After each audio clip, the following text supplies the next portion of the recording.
नमस्कार सगळ्यांना, कसे आहात सगळे? तर स्वागत आहे माझ्या यूट्यूबच्या चॅनलमध्ये. तर आज मी माझं दुपारचं रुटीन तुमच्याशी शेअर करते आणि दुपारचं रुटीन शेअर करत खूप साऱ्या गप्पा मारणार आहोत नेहमीसारख्याच. तर दुपारचा स्वयंपाक माझा बाकी आहे आणि थोडंफार घरातलं काम देखील बाकी आहे. तर तेच करत करत आज मी तुमच्याशी एका खूप खास महत्त्वाच्या विषयावरती बोलणार आहे. माझ्या मनामध्ये नेहमी असा विचार येतो आणि मला नेहमी असं वाटत असतं, की घरातली जी महिला असते म्हणजे गृहिणी असते, ती इतकं सगळं काम करत असते म्हणजे घराला सगळं नीटनेटकं ठेवण्याचं, प्रत्येकाचा डब्बा वेळेवर देण्याचं, त्यांच्या तब्येतीकडे, खाण्यापिण्याकडे, आरोग्याकडे लक्ष देत असते. आणि इतकं सगळं करत असते तरी देखील तिला दुय्यम स्थान किंवा दुय्यम पद्धतीची वागणूक दिली जाते.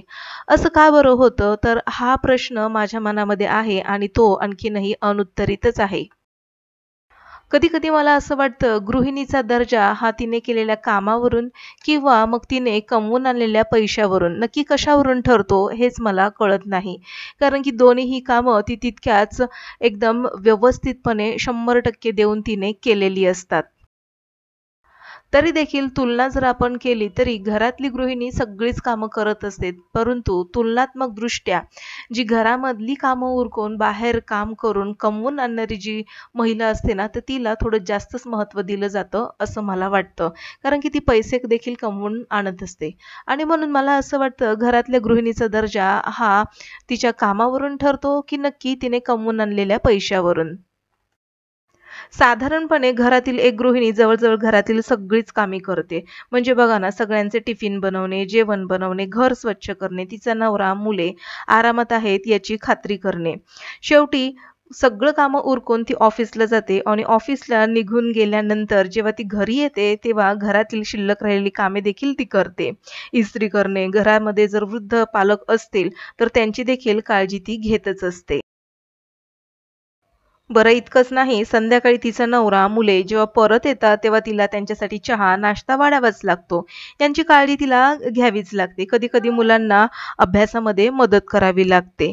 आता इतकंच नाही, तर प्रत्येक घरामध्ये वेगवेगळ्या लोकांना वेगवेगळ्या प्रकारचे जेवण हवे असते. म्हणजे काहींना चपाती, तर काहींना भाकरी, काहींना तांदळाचा दलिया किंवा ओट्स अशा प्रकारचं जेवणमध्ये वेगवेगळे प्रकार हवे असतात आणि हे सर्व तिला एकटीलाच करावं लागतं. एकाच वेळी इतके सगळी कामं तिच्यावर येऊन पडत असतात. हे सगळी कामं ती विनामोबदला करत असते आणि प्रत्येक घरामध्ये ही परिस्थिती आपल्याला दिसून येते. शिवाय हे सगळं करत असताना ती स्वतःच्या पायावर उभी असते आणि पैसे देखील कमवून आणण्याचं काम करत असते. इतकं करून देखील तिला असं ऐकवलं जातं, "त्यात काय एवढं? आम्ही देखील करतच होतो की आणि ही सगळी कामं आम्ही चुटकीसरशी करत होतो. तुमच्यासारखे आता हाताखाली मशीन नाहीत आमच्या." असं देखील गृहिणींना ऐकवलं जातं. समजा जर असं ठरवलं गृहिणीला तिचा पगार किंवा तिचा भत्ता द्यायचा असं जर आपण ठरवलंच ना, तर सुमारे 20 वर्ष तुम्ही ते पैसे वाचवले असा याचा अर्थ होतो. कारण की ती आत्तापर्यंत विनामोबदला सगळी कामं ही करत असते. फक्त तुमच्या घरी एक गृहिणी आहे म्हणून. आणि म्हणून मला असं वाटतं गृहिणी म्हणून तिने केलेल्या कामाचा किंवा कमवून आणलेल्या पैशावर तिचा दर्जा ठरत नाही. तर तिने जे काम केलेलं आहे, तर ते काम आपण एक कृतज्ञपणे स्वीकारलं पाहिजे. कारण की तिच्यामुळेच आपला घर, परिवार वेळेवर सगळी कामं करत आहे आणि आपली प्रगती घडवत आहे. आणि म्हणून गृहिणी असणं हे एक कृतज्ञ काम आहे, असं मला तरी वाटतं. आता घरातील सगळी कामं वेळेवर करण्यासाठी तिला नियोजन करणं देखील तितकंच गरजेचं असतं. पहाटेचं उठणं, सगळी तयारी करणं, सोबतच रात्री झोप असताना दुसऱ्या दिवशीची देखील तयारी तिला करावी लागत असते. आणि हे सगळं करत असताना तिचं स्वतःकडे थोडंफार का होईना दुर्लक्ष होतच असतं. आणि म्हणून आज मी तुम्हाला गृहिणी अशा कोणत्या 6 चुका करतात, ज्या केल्या नाही पाहिजेत, हे आजच्या ब्लॉगमध्ये आपण पाहणार आहोत. त्यातील पहिला नंबर आहे गृहिणींनी स्वतःसाठी वेळ न काढणे. संपूर्ण वेळ कुटुंबासाठीच देण्याऐवजी स्वतःला आवडणाऱ्या गोष्टींसाठी थोडा तरी वेळ तिने काढलाच पाहिजे. पण हे सगळं करत असताना वेळ कधी निघून जातो हे तिलाच कळत नाही आणि अशामध्येच तिचं स्वतःकडे दुर्लक्ष होत असतं. म्हणून स्वतःला ताजंतवानं फ्रेश फील करण्यासाठी तिने स्वतःचे छंद जोपासले पाहिजेत, आवडणाऱ्या गोष्टी केल्या पाहिजेत. जसं की वाचन, थोडासा आराम. अशा पद्धतीने जर वेळ घालवला तर तिला देखील ताजंतवानं फ्रेश वाटेल. नंबर 2 म्हणजेच इतरांच्या अपेक्षांवर जास्त लक्ष केंद्रित करणे. म्हणजेच काय, कुटुंबाच्या गरजा पूर्ण करताना स्वतःच्या गरजा, आवडी-निवडींकडे दुर्लक्ष करू लागते. गृहिणी असणे म्हणजे स्वतःला पूर्णपणे विसरणे असा याचा अर्थ होत नाही. तर स्वतःला देखील थोडंफार पॅम्पर केलं पाहिजे, आवडीच्या वस्तू केल्या पाहिजेत, मित्र-मैत्रिणीबरोबर गप्पा मारल्या पाहिजेत.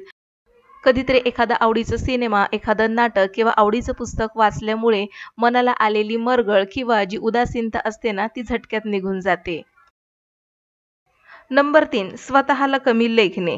तर गृहिणी म्हणजेच प्रत्येक घरामध्ये आपल्याला असं दिसून येतं, की गृहिणी घरामध्ये लक्ष देत असताना प्रत्येकाच्या आवडी-निवडीकडे लक्ष देत असते. पण हे लक्ष देत असताना स्वतःकडे दुर्लक्ष करते, स्वतःला कमी लेखते. घरात केलेल्या कामाचं महत्त्व ओळखून स्वतःच्या मेहनतीला आणि योगदानाला कमी लेखू लागते. म्हणजेच कसं, की अरे मी तर घरातच आहे. मला म्हणजे आता घरामध्ये मी बसून काय करू? मला हे जमणार नाही किंवा मला हे मी करू शकत नाही. अशा पद्धतीचे निगेटिव्ह विचार तिला यायला लागतात आणि याच्यातून ती स्वतःला कमीपणा देत असते. आणि म्हणून मला असं वाटतं, घर सांभाळणं हे खरंच खूपच मोठं आणि किचकट काम आहे. कारण की हा जो घर सांभाळण्याचा कामाचा अवधी जो आहे ना, तो न संपणारा आहे. कामाचे म्हणजे जे ऑफिसला जाणाऱ्या ज्या महिला असतात त्यांना ठराविक असे कामाचे तास दिलेले असतात आणि त्याचा मोबदला देखील मिळत असतो. 8 तास काम करा आणि त्याच्या बदल्यात पगार घ्या. पण घरातील गृहिणीचं तसं नसतं. कामाचा कुठलाही ठरलेला अवधी नसतो आणि विना मोबदला हसतमुख तिला ते काम करावं लागतं. आणि म्हणून इथे गृहिणींनी स्वतःला कमी समजू नये. नंबर 4 स्वतःच्या आरोग्याकडे दुर्लक्ष करणे. बऱ्याचदा असं होतं, की गृहिणी या स्वतःच्या आरोग्याकडे दुर्लक्ष करत असतात. म्हणजेच की मला वेळच मिळत नाहीये व्यायाम करायला किंवा मला वेळच मिळत नाही वॉकिंगला जायला किंवा योगा वगैरे करायला किंवा तिच्या आहारामध्ये जे प्रोटीनची कमतरता आलेली असते, व्हिटॅमिन डीची कमतरता आलेली असते, आयर्नची कमतरता आलेली असते. हे फक्त आणि फक्त स्वतःच्या तब्येतीकडे, आरोग्याकडे दुर्लक्ष केल्यामुळे होतं. आणि म्हणून शारीरिक आणि मानसिक आरोग्याची काळजी घेणं अत्यंत आवश्यक आहे. वेळ मिळेल तेव्हा डॉक्टरांचा सल्ला घ्या, योग्य आराम करा आणि महत्त्वाचं म्हणजे स्वतःचे आवडीचे छंद जोपासा. आणि म्हणून मला असं वाटतंय, की प्रत्येक गृहिणीने स्वतःला जेव्हा आपण वेळ काढायचा असतो ना, वेळ हा कधीच मिळत नसतो. हा वेळ आपण स्वतः काढलाच पाहिजे. आणि म्हणून सकाळी थोडा वेळ का होईना तुम्ही मॉर्निंग वॉकला जा, त्याच्यामुळे तुम्हाला व्हिटॅमिन डी मिळेल. आहारामध्ये आयर्न मिळणारे असे पोषक तत्व असलेले पदार्थ खा, जसं की बीटाचा वापर करा आहारामध्ये, पालकाचा वापर करा, ड्रायफ्रुट्स घ्या, खूप सारी फळं खा. याच्यामुळे तुमच्या शरीरामध्ये होणारी जी कमतरता आहे, जी झीज आहे ती भरून निघेल. सोबतच मन आनंदी राहण्यासाठी आपल्या आवडीच्या जितक्या वस्तू आहेत, जितके छंद आहेत, की ज्या आवडीच्या आपल्याला गोष्टी कराव्याशा वाटतात, त्या सगळ्या गोष्टी आपण केल्या पाहिजेत. आणि सगळ्यात महत्त्वाचं मला तरी असं वाटतंय, गृहिणीचं सगळ्यात छान असा वेळ जर जात असेल, तर तिच्या मुलांमध्ये जात असतो. आणि म्हणून मुलांसोबत, आपल्या नवऱ्यासोबत खूप छान असा वेळ घालवा, ज्याने तुम्हाला खूप छान वाटेल आणि तुमचं मन प्रसन्न राहील.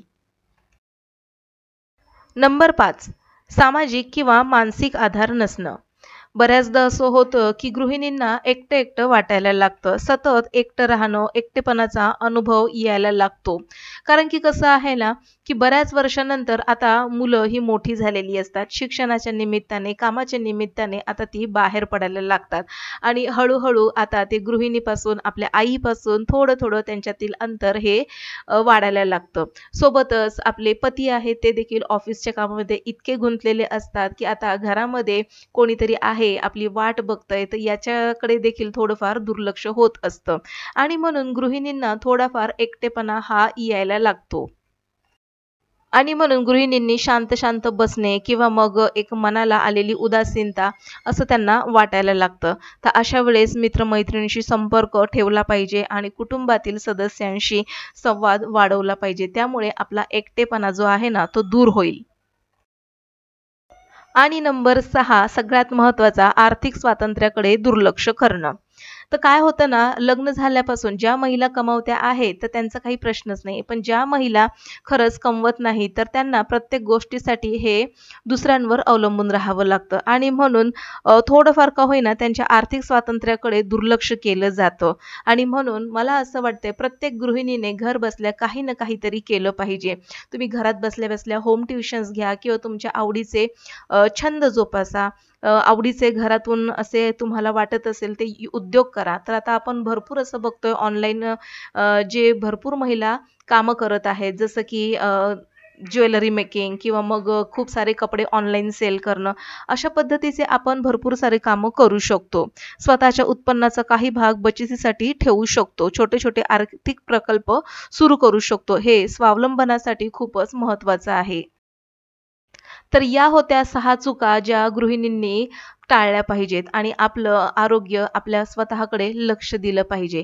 तर आजचा व्लॉग तुम्हाला 1% जरी युजफुल वाटला असेल, उपयोगी वाटला असेल, तर नक्कीच लाईक करा आणि हो, सबस्क्रिप्शन पूर्णपणे फ्री आहे. सबस्क्राईब करून बेल आयकॉन प्रेस करा.